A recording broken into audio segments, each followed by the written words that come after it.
Alors, au fonctionnement de l'établissement, on fait partie d'un organisme qui s'appelle l'Établissement français du sang. Donc, en ce qui concerne le département du Lot, il est inclus dans la région Pyrénées-Méditerranée, qui regroupe 14 départements. Voilà, après, donc les collectes, on va régulièrement, plusieurs fois par an, entre 3 et 5 fois, sur des villes comme Gourdon, Gramat, Figeac, etc. Voilà, collecte dans les communes, collecte dans les entreprises. Donc sur le département, c'est malheureusement vite fait le tour, hein. Quelques lycées.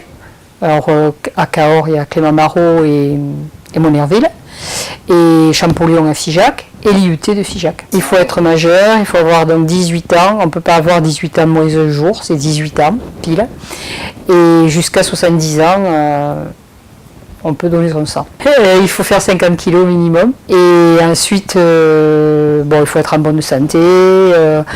C'est le médecin de l'EFS qui a le dernier mot sur l'éligibilité ou non d'un donneur, en fonction d'un tas de critères. Donc, on essaye de motiver les gens par tous les moyens. À titre de comparaison, on fait à peu près 10 000 dons par an dans le Lot, ce qui correspond à une journée de consommation en France. Voilà, donc ça c'est une comparaison qui dit bien ce qu'elle veut dire, c'est-à-dire que les besoins, ils y sont et il faut qu'il y ait des donneurs réguliers, fidèles, il ne suffit pas de donner une fois dans sa vie. C'est je donne et je suis un donneur qui revient régulièrement. Il faut venir en se sachant en bonne santé. Maintenant on peut penser qu'on l'est et puis on va trouver une petite anomalie qui fait qu'on va signaler au donneur qu'il y a quelque chose et qu'il va falloir être pris en charge.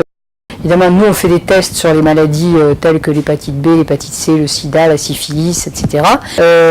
On peut avoir 4 mois de contre-indication pour un tatouage, un piercing, ne pas avoir été opéré dans les 4 derniers mois, ne pas avoir voyagé dans certains pays.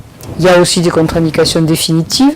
Par exemple, si on a été transfusé dans le passé, si on a eu une greffe, une greffe d'un tissu humain autre que le nôtre, quoi. Le fait d'avoir séjourné en Grande-Bretagne entre 80 et 96 pendant plus d'1 an, ça c'est pour les problèmes de ce qu'on appelait la vache folle. Donc il y a plein de contre-indications temporaires ou définitives, mais que nous connaissons. Et j'ai l'habitude de dire qu'on a un métier entièrement à part et à part entière.